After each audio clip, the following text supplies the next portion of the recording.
रश्मि और अमर लॉकडाउन के चलते डेटिंग ऐप पर मिलते हैं।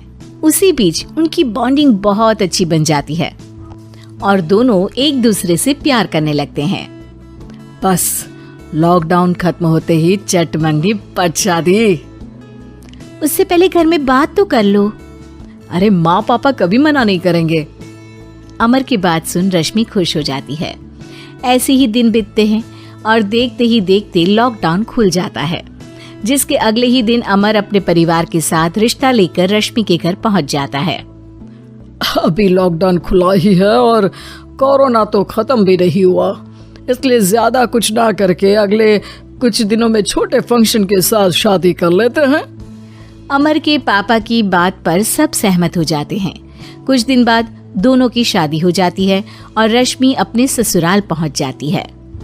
बेटा, शादी तो तूने अपनी मर्जी से कर ली, लेकिन बहू को बोल देना इस घर में हुक्म मेरा ही चलेगा, इसलिए अपना राज जमाने की कोशिश भी ना करें। माँ, रश्मि को यहाँ सिर्फ प्यार, आशीर्वाद और अपनापन चाहिए, पैसा या राज नहीं। बेटी की बात पर सास मुंह बनाए वहां से चली जाती है और अब वो हर रोज रश्मि को परेशान करना और ताने देना शुरू कर देती है। देखो, ये है आजकल की लड़की, इंटरनेट पर लड़कों से बातें करते हुए इन्हें शर्म भी नहीं आती, और यहाँ तो देखो कितनी सीधी सुशील बनकर दिखा रही है।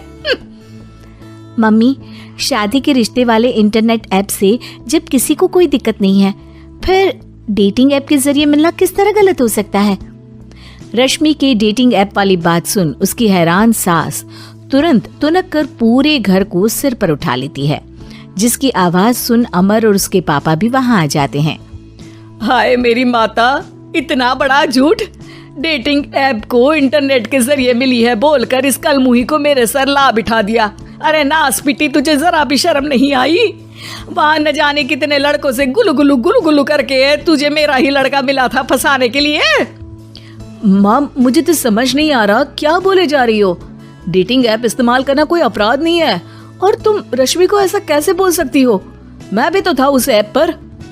पहले उसके लिए माँ से झूठ बोला और अब लड़ाई कर रहा है। सास और अमर की बात सुनकर रश्मि हैरान खड़ी रहती है। अमर, तुमने घर में झूठ क्यों बोला? ये सब देख रही हो ना, इसी की वजह से झूठ बोलना पड़ा। एक तरफ अमर और रश्मि की ये बात चल रही होती है, वहीं दूसरी तरफ सास का नॉन स्टॉप क्लेश सबको परेशान कर देता है। सब एकदम चुप, जो हुआ सो हुआ, अब मुझे कुछ ना सुनाई दे। पति की बात सुन सास चुप होकर वहां से चली जाती है, लेकिन अब वो रश्मि के सिर दुनिया भर के सारे काम डालकर उसका जीना पहले से भी ज्यादा मुश्किल कर देती है। मम्मी, मैं आपका गुस्सा समझ सकती हूँ, आपको जो करना है कर लीजिए, मैं कभी कुछ नहीं बोलूंगी। उम्मीद है किसी दिन तो आपका गुस्सा शांत होगा और नफरत प्यार में बदलेगी। रश्मि की अच्छाई को उसका नाटक समझकर सास गुस्से के 7वें आसमान पर चढ़ जाती है और उसी शाम रश्मि को नीचा दिखाने के लिए अपनी सहेलियों को घर बुलाकर उसकी बुराइयां करने लगती है। अरे कौशल्या, क्या बताऊं, आजकल के बच्चे ना बहुत एडवांस हो गए हैं। पहले रिश्ते घर परिवार वाले सब देख परख के कराते थे, और अब ये लोग खुद न जाने कहां कहां मिलकर खुद ही सब कुछ पक्का करके हमें बता देते हैं। लड़की का कैसा दिन धर्म, कैसा ईमान, कैसा चरित्र कुछ नहीं पता, बस प्यार किया और घर लाकर बिठा देते हैं। अरे ऐसा क्यों बोलती हो? आजकल बच्चे अपने आप में बहुत समझदार हो गए हैं, और फिर पूरी जिंदगी तो उन दोनों को ही साथ निभानी है। अपनी पसंद से शादी कर भी ले तो क्या दिक्कत? तू ही देख ले, पहले इतना अच्छा बेटा और अब सोने पर सुहागे जैसी सर्वगुण संपन्न बहू।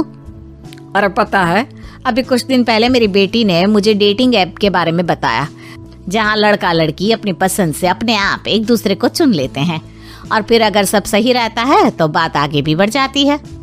अरे इसमें इतना खुश होकर क्या बता रही हो? ये तो गलत है। न जाने कौन क्या है, कितना झूठ कितना सच है। अरे पर सोचो, जब तुम किसी के बताए रिश्ते को देखने जाते हो तो क्या एक ही बार देखने से सच झूठ का पता लगा सकती हो? जरूरी नहीं कि बच्चों का लिया फैसला हमेशा गलत हो। अरे बहुत बार हमसे भी तो गलत फैसले होते हैं ना। अच्छे बुरे लोग तो हर जगह मिल सकते हैं, फिर इसमें सिर्फ बच्चे ही गलत कैसे? सहेलियों की बात सुन सास सोच में पड़ जाती है और इसी तरह कुछ दिन बीत जाते हैं, जिसमें ना तो वो रश्मि को परेशान करती है और ना ही कोई ताना सुनाती है, जिसे देख रश्मि परेशान हो जाती है। मम्मी, आपकी तबीयत तो ठीक है ना? कुछ दिनों से देख रही हूँ आप मुझे कुछ बोलती ही नहीं। तो मेरा परेशान करना ज्यादा अच्छा लगता है क्या? नहीं, आपकी शांति उससे ज्यादा परेशान कर रही है। शांति इसलिए है क्योंकि मुझे एहसास हो गया है कि गलत तुम लोग नहीं, मेरी सोच है। प्यार तो एक सुंदर एहसास और शादी खूबसूरत साथ है। अगर ये साथ सच्चा है तो कहीं पर भी किसी भी तरह जुड़ा हो, उससे कोई फर्क नहीं पड़ता। आप कौन है? इतनी अच्छी बातें मेरी पत्नी तो नहीं बोल सकती। क्या आप भी?